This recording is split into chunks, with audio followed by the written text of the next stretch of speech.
இலங்கை நேரப்படி நேற்று மாலை 6 மணியளவில் இந்த நிலநடுக்கம் ஏற்பட்டுள்ளது. இந்த நிலநடுக்கம் மேற்கு கொலம்பியாவின் சோகோ மாகாணத்தில் சுமார் 103 கிலோமீட்டர் ஆழத்தில் பதிவாகியுள்ளது. மேற்கு கொலம்பியாவின் பல பகுதிகளிலும் இந்த நிலநடுக்கம் உணரப்பட்டுள்ளது.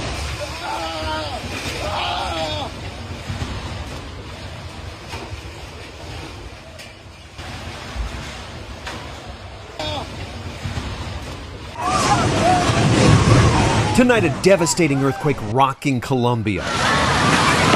இதன் பிரகாரம் சுமார் 1500 வீடுகள் சேதமடைந்துள்ளதுடன் 87 பேர் காயமடைந்துள்ளனர். கொலம்பியாவில் கோபி பயிற்சிகைக்கு பெயர் பெற்ற பெரேரா நகரை சுற்றியே அதிக உயிரிழப்புகள் பதிவாகியுள்ளதாகவும் இடிந்து வீழ்ந்த கட்டிடங்களின் இடிபாடுகளில் சிக்கியுள்ளவர்களை மீட்கும் பணிகள் தொடர்ந்தும் நடைபெற்று வருவதாக சர்வதேச செய்திகள் தெரிவிக்கின்றன. பெரேராவில் இருந்து சுமார் 200 கிலோமீட்டர் தொலைவில் உள்ள கெலி நகரில் சுமார் 32 கட்டடங்கள் இடிந்து வீழ்ந்துள்ளன. பாதிக்கப்பட்ட பகுதிகளுக்கு இராணுவம் களமிறக்கப்பட்டுள்ளதாக கொலம்பிய ஜனாதிபதி அபெலார்டோ டிலா எஸ்பிரியோ தெரிவித்துள்ளார். இவர் புதிய ஜனாதிபதியாக பதவியேற்று 4 நாட்களே ஆகின்றமை குறிப்பிடத்தக்கது.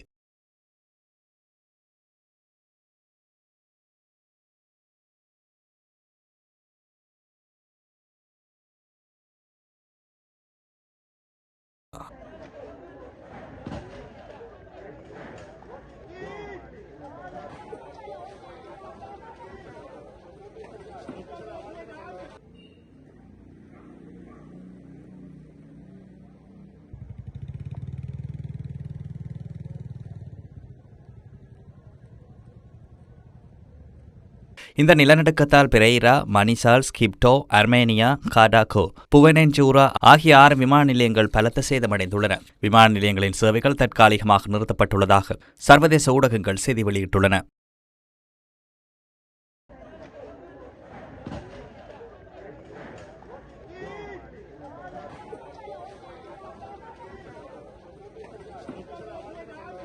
கொலம்பிய புவியியல் ஆய்வு மையத்தின் அறிக்கையின்படி 21ஆம் நூற்றாண்டில் கொலம்பியாவின் பதிவான மிகவும் சக்தி வாய்ந்த நிலநடுக்கம் இதுவாகும். அண்டை நாடுகளான வெனிசுவேலா, ஈக்வடோர், பனாமா ஆகிய நாடுகளிலும் இந்த நிலநடுக்கம் உணரப்பட்டதாக சர்வதேச செய்திகள் தெரிவிக்கின்றன.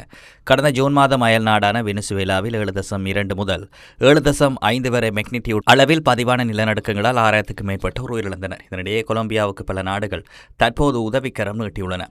அவசரகால தங்குமிடம், உணவு, ஏனைய உதவிகளுக்காக கொலம்பியாவுக்கு $15 மில்லியன் வழங்குவதாக அமெரிக்கா அறிவித்துள்ளது. எல்வசடோர், சிலி, இஸ்ரேல், ஈக்வடோர், பிரான்ஸ் ஆகிய நாடுகளும் கொலம்பியாவுக்கு உதவுவதற்கு முன்வந்துள்ளமை குறிப்பிடத்தக்கது.